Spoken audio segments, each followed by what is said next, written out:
talk about layer comps now. So I made this drawing. I've got the characters on different layers, and I've got the background on its own layer.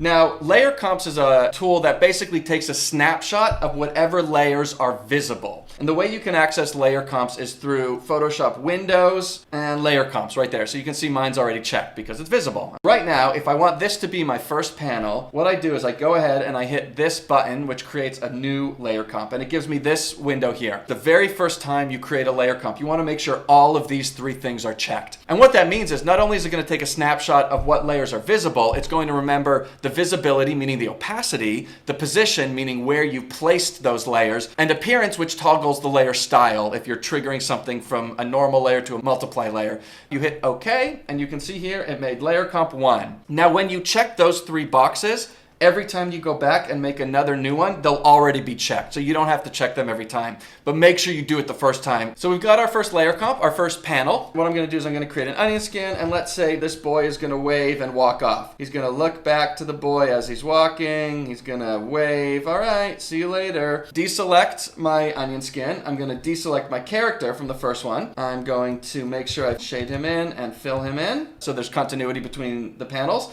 And now I'm going to create a new layer comp. There it did, new layer comp number 2. So now this is where we get to toggle between panels. So you can click here in these squares to go back and forth between 1 and 2. Or you can use these arrows down here. So that'll toggle between infinitely, see? So it's going back and forth, back and forth. So these are essentially the panels that I'm creating to storyboard.